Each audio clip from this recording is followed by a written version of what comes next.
보람이서TV 파수꾼 새벽 기도회입니다. 11월 15일 금요일입니다. 오늘은 요한계시록 3장 1절 신천지 약속의 목자 이긴 자는 간음죄를 회개하였는가, 이런 제목으로 말씀을 전합니다. 계시록 3장 1절 말씀을 보시면, 사대 교회의 사자에게 편지하라. 하나님의 7 영과 7 별을 가지신 이가 이르시되, 내가 내 행위를 아노니 내가 살았다는 이름은 가졌으나 죽은 자로다. 예수님께서 5번째 교회에 말씀하고 있습니다. 사대 교회는 형식적인 신앙만 남아있는, 그들의 행위는 죽어있는 그 신앙을 책망하는 것을 볼 수 있습니다. 그래서 2절, 3절, 4절 말씀을 계속 보겠습니다. 2절에 보면, 너는 일깨어 그 남은 바 죽게 된 것을 굳건하게 하라. 내 하나님 앞에 내 행위에 온전한 것을 찾지 못하였노니, 그러므로 내가 어떻게 받았으며 어떻게 들었는지 생각하고 지켜 회개하라. 만일 일깨지 아니하면 내가 도둑같이 이르리니 어느 때에 내게 이르는지 너가 알지 못하리라. 그러나 사대에 그 옷을 더럽히지 아니한 자 몇 명이 내게서 흰옷을 입고 나와 함께 다니리니 그들은 합당한 자인 영고라. 내가 그 이름을 생명책에서 결코 지우지 아니하고 그 이름을 내 아버지 앞과 그의 천사들 앞에 시인하리라. 기 있는 자는 성령이 교회들에게 하시는 말씀을 들을지어다. 신천지 요한 집화장은 요한계시록 2장 3장을 강의하면서 3장 1절 말씀은 인용하지 않습니다. 이긴 자가 받은 복에 대해서만 설명하는 걸 볼 수 있습니다. 그리고 신천지 총회장이 쓴 책 요한계시록 실상이라는 책에 보면 67페이지에 내가 내 행위를 아노니 너가 살았다는 이름은 가졌으나 죽은 자로다. 이 말씀을 어떻게 해석하느냐면, 영도 죽고 사명도 끝이 난 자라는 뜻이다. 그러면 계시록 3장 2절에 너는 일깨어 그 남은 바 죽게 된 것을 굳건하게 하라. 내 하나님 앞에 너의 행위에 온전한 것을 찾지 못하였노니, 지금 사대 교회의 그 교인들이 신앙이 죽어 있지만 그래도 아직 남아있는 것이 있다라고 말씀하잖아요. 근데 신천 총회장은 이걸 가지고 영도 죽고 사명도 죽었다. 그러면서 또 뭐라고 설명하느냐면요, 67페이지에 자신의 처지를 깨달아 이뤄가고 있는 사명을 다하고 죽어가는 영을 살리기 위해 노력하라는 의미이다. 지금 이게 말이 안 되는 거죠. 영이 죽었다 그러면요, 아무런 감각이 없는 상태입니다. 사람의 육체가 죽었다,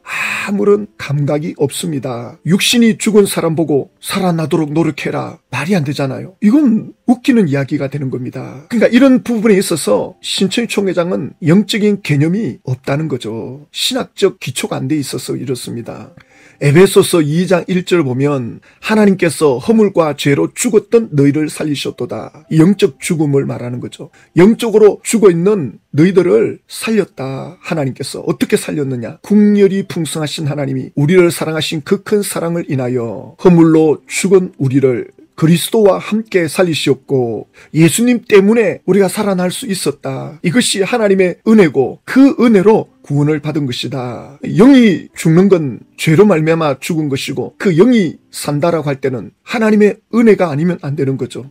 인간 스스로 죽은 영을 살릴 수가 없습니다. 인간 스스로 어떤 노력으로도 죽은 영을 살릴 수 없습니다. 사대 교회는 그들의 신앙의 행위가 죽었단 말입니다. 지금 이 사대 교회는 예수를 믿는 사람들입니다. 예수를 믿어 구원받았다라고 하는 하나님의 자녀들에게 보내는 메시지입니다. 그런데 사대 교회는 예수 믿는 신앙의 행위가 전혀 보이지 않는, 그야말로 신앙의 행위가 죽어 있는 형식적인 그런 신앙으로 전락해 있는 것, 지적하고 있는 것입니다. 만약에 사대 교인들이 회개하지 않는다면 계속 육신의 소욕을 쫓아가고 세상의 세속적인 걸 쫓아갔다, 그러면 그들은 스스로 나중에 어떻게 나오느냐, 예수 믿어도 구원이 없다, 이렇게 나오는 거죠. 그러면 그들의 구원도 장담하기가 굉장히 어려워집니다. 지금 사대 교회는 신앙의 행위가 죽어가고 있다는 거죠. 신천지 총회장은 이 사대 교회는 소아시아에 있는 사대 교회가 아니죠. 장막 성전에 있는 7 사자, 그 7 사자가 니골라 당에 의해서 영적으로 죽었다. 니골라 당 때문에 사대 교회가 영적으로 죽어가는 게 아니죠.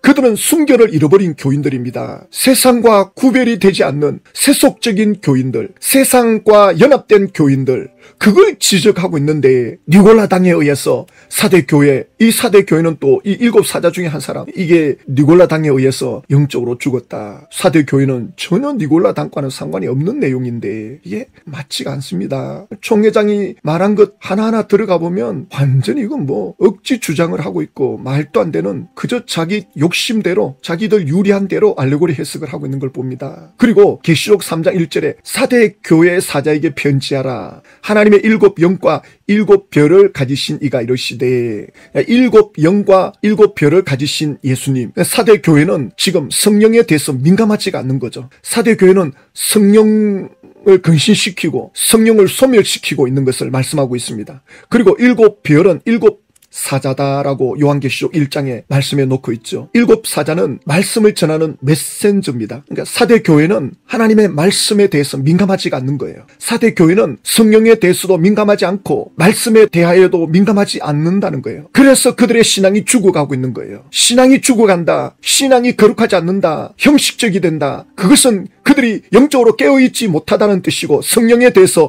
민감하지 못하다는 뜻이고 말씀에 대해서 민감하지 않는다는 뜻입니다. 신천지 총회장은 뭐라고 해석하느냐? 이렇게 해석합니다. 예수님의 손에 있는 7영은 하나님의 보좌 앞 7등불의 영을 말하며, 요한계시록 4장 5절에 나오죠. 5장에도 나오고, 7별은 7금촛대 장막의 7사자를 가리킨다. 7영은 하나님의 보좌 앞에 있는 등불의 영이다. 그럼 7등불의 영은 뭘 하는지, 무슨 역할인지 설명해 줘야 되는데 전혀 설명을 못하고 있습니다. 어떤 사역을 하는지, 성령론에 대한 신학적 기초가 전혀 없는 거죠. 그리고 총회장은 이렇게 말합니다. 예수님께서는 하나님의 7영을 이 7사자에게 보내어 역사하셨다. 그러면 7영이 뭘 하는 사역이길래 7사자에게 보내어 역사했단 말인가? 이런 부분에 있어서 뭐 구체적으로 설명하는 게 없어요. 그러니 집화장 강사들은 아예 이런 부분에 대해서 설명을 못합니다. 성령론에 대한 신학적인 이론이 전혀 없는 거죠. 그러면 그 7사자가 하나님의 보좌 앞에 있는 7영의 도움을 받아서 역사를 했다는데 무슨 역사를 했느냐? 말해줘야 될 거 아닙니까? 1966년도에 장막 성전이 시작이 되었는데 이 7사람들이 모여가지고 하나님의 7영과 더불어서 무슨 역사를 펼쳤느냐? 왜 총회장은 여기에 대해서 한마디도 못합니까? 1969년도에 11월 1일 세상은 불바다 된다. 장막 성전의 신도 14만 4천만 살아남는다. 왜 여기에 대해서는 말 못합니까? 신천지 총회장도 여기에 피해자라고 하지 않습니까? 본인도 여기에 피해를 보고 유재열 씨를 고소하지 않았습니까? 나도 피해자다. 그런데 7영이 역사해가지고 한다는 것이 고작 시한부 종말론. 69년도가 되면 11월 1일에 지구 종말이 온다. 이게 7영이 역사한 증거입니까? 도대체 무슨 근거로 장막 성전의 7사자가 지구 종말을 말합니까? 그런데 신천지 총회장은 7영에 의해서 이것이 되어졌다. 7영의 역사다. 이것도 말이 안 되는 거죠. 신문에 기사가 나왔어요. 1975년 동아일보에 이 장막 성전의 신도들이 그 7사자들 중에 몇 사람을 고소했습니다. 그래서 7사자 중에 몇 사람은 구속되기도 하고 협박과 효유로 재산을 빼앗은 그 돈으로 교주는 유용비로 탕진하고 신문에 이렇게 났습니다. 그리고 1975년도에 신천지 총회장은 유재열 장막 성전의 교주를 고소하잖아요. 그래가지고 얼마나 욕을 했던지 유재열 씨도 교도소 나와가지고는 총회장을 명예훼손죄로 고소를 하잖아요. 그 총회장도 거기에 대한 처벌을 받게 되고 이렇게 역사적 자료가 나와 있는데 도대체 이게 무슨 7영의 역사입니까? 여기에 대해서 신천지 총회장은 한마디도 못하고 있습니다. 집화장 강사들은 더더군다나 말을 못하고 있죠. 이게 7영의 역사입니까? 이게 7등불의 역사입니까? 성경을 억지로 해석하니까 이렇게 욕을 먹는 것입니다. 요한계시록 3장 1절은 그런 내용이 아닙니다. 실제로 2000년 전 사대교회, 지금도 그 사대교회가 그 소아시아 지역의 언덕 위에 높은 자리에 자리 잡고 있는 흔적이 지금도 남아 있습니다. 그런데 왜 이걸 다 부정합니까? 그러니까 신천지 총회장 자신이 교주가 되어야 되기 때문에 이런 것들을 다 무시하고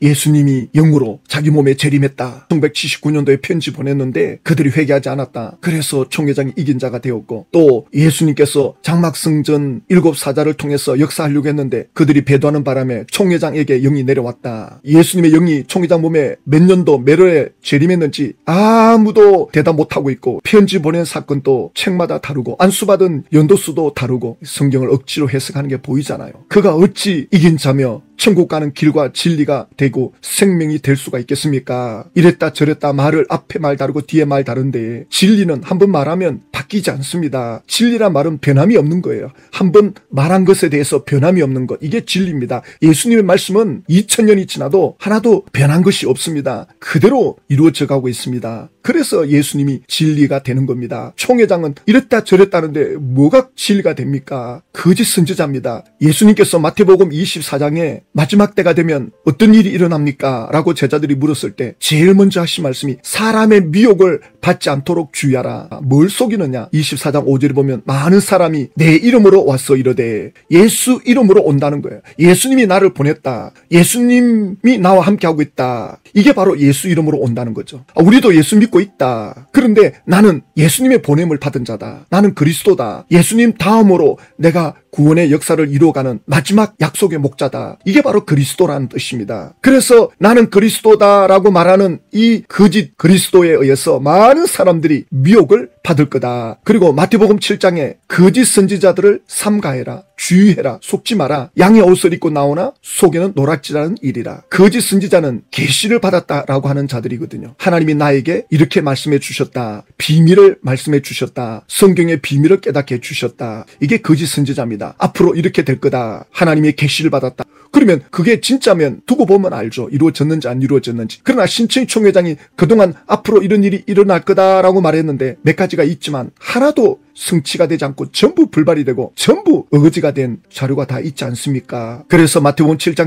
18절에 좋은 나무가 나쁜 열매를 맺을 수 없고 못된 나무가 아름다운 열매를 맺을 수 없느니라. 저게 좋은 나무냐 못된 나무냐, 진짜 선지자냐 가짜 선지자냐, 뭘로 알 수 있느냐? 열매로 알 수 있다는 겁니다. 그 속을 알 수가 없잖아요, 사람이. 그러나 사람은 속에 있는 게 바깥으로 나오게 돼 있습니다. 모든 그의 행동은 마음의 생각에서 나오는 거죠. 신천지 총회장의 그의 삶의 열매를 보면 완전히 거짓 선지자죠. 사이비 교주죠. 언제는 영적 배필이라 했다가 나가니까 꽃뱀이라 그러고 사람을 완전히 끝장을 내다시피 망신을 주고, 이 김 원장으로 인해서 얼마나 많은 사람들이 충격받았습니까? 그런데 더 충격적인 건 그 신천지에 30년 동안 신앙했던 공희숙 강사, 이분이 최근에 양심 선언을 했잖아요. 자기가 강사하는 동안에 총회장에게 자기 인생이 망가진 거에 대해서. 이건 양심 고백입니다. 자기 인생을 또 한 번 고통으로 몰아가는 거예요. 그렇게까지 하면서도 신천지에 있는 사람들을 두고 볼 수가 없기 때문에, 이대로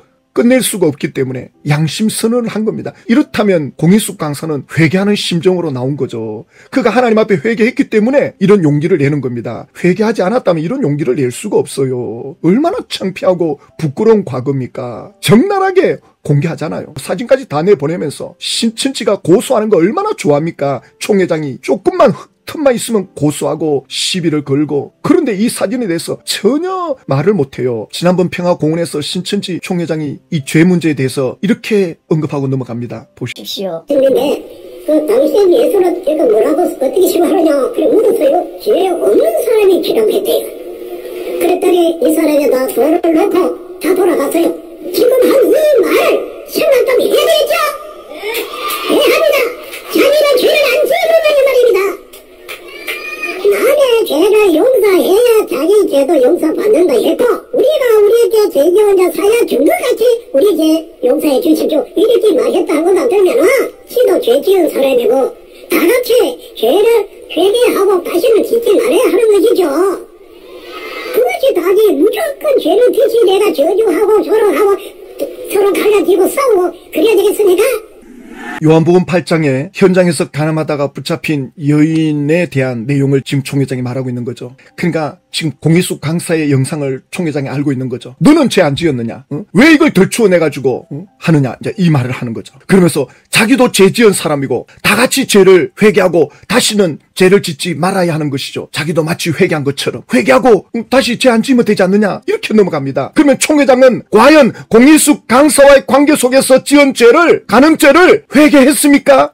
본인의 회개를 말해줘야지. 왜 남의 죄를 회개했느냐 안 했느냐. 그가 회개하는 심정이 아니면 어찌 사람들 앞에 나와서 자기의 수치를 그렇게 말할 수 있겠습니까? 자기도 죄 지은 사람이고 본인도 지었다는 뜻이죠. 신천지 총회장도 지금 이 간음죄를 인정하고 있는 거죠. 다 같이 죄를 지은 거 아니냐. 그러면서 같이 회개했다는 겁니다. 그러면 총회장이 회개에 합당한 열매를 보여줘야죠. 회개했다는 증거가 뭡니까? 신천지 관계자들은 물어보십시오. 총회장이 회개했다는 증거가 무엇입니까? 왜 이것이 중요하냐면요, 총회장은 그냥 일반 영적 지도자가 아닙니다. 일반 그냥 개신교 목사 수준이 아닙니다. 개신교 목사는 그냥 옷 벗고 그 자기 자리를 내려놓으면 돼요. 그러나 신천지 총회장은 예수의 영이 재림에 계신다고요. 계시록을 다 통달했고 천국 가는 길을 제시하는 약속의 목자고 이 시대에 하나님의 나라를 이루는 예수님의 대언자란 말입니다. 그가 이런 죄에 노출되고 회개하지 않았다. 그러면 그가 거짓 선지자라는 것이 되는 거죠. 거짓 그리스도가 되는 겁니다. 엄청난 사건입니다. 이거는. 이게 지금 총회장이 회개가 안 되어 있다면 그는 많은 사람들을 지옥으로 끌고 가고 있는 겁니다. 그래서 총회장이 회개에 합당한 열매를 보여줘야 되는 거예요. 그걸 보여주지 않으면 전부 그를 따르는 사람들은 지옥을 가는 운명에 놓여 있단 말입니다. 그런데 그 회개가 아무나 할 수 있습니까? 예수를 믿고 거듭난 하나님의 자녀들이 회개하고 돌이킬 수가 있죠. 그러니까 총회장이 회개하려면 예수를 믿어야 돼요. 예수님이 나의 구원자다. 2000년 전에 예수님의 그 십자가의 보혈이 우리의 죄를 사했다. 나는 이긴 자가 아니다. 나는 천국 가는 길이 아니다. 예수님이 천국 가는 길이다 라고 말해줘야 신천지 총회장이 회개에 합당한 열매를 맺는 자란 말입니다. 그러나 지금까지 신천지 총회장은 예수 믿어도 구원이 없다. 신천지로 오라. 계시록 18장, 19장, 20장 이루어지면 육체 형생 들어간다. 새빨간 거짓말입니다. 지난번 2023년 8월 16일 기자회견을 하면서 기가 막힌 말을 하죠. 영생 불사해야 되는데 못하면 이거 헛고생 아닌가 하는 생각도 들어요. 지금 총회장이 제정신 갖고 말한 거예요. 이게 지금 자기 지금 정신줄을 놓은 거예요. 계속 거짓말하다가 이 순간에 지금 정신줄이 떠난 거죠. 계시록 22장까지 현장에서 다 보고 왔는데 농담이라도 이런 말을 하면 안 되죠. 예수님은 한 번도 이런 말씀한 적이 없습니다. 예수님은 한 번 말씀한 그대로 성취가 되고 그대로 이루어지고 2000년 동안 하나도 변개된 것이 없고 하나도 잘못된 것이 없습니다. 어찌 그런데 예수의 영이 함께하고 있다면서 영생 불사해야 되는데 이거 안 되면 헛고생 아니냐. 그래서 신천지 총회장이 사망을 하게 되면 신천지인들은 전부 헛고생이 되는 거예요. 헛고생으로 끝나면 그나마 다행이죠. 신천지 총회장이 사망을 하면 마귀가 있는 불과 유황못새 거짓 선지자들이 들어가는 그곳에서 밤낮 괴로움을 받습니다.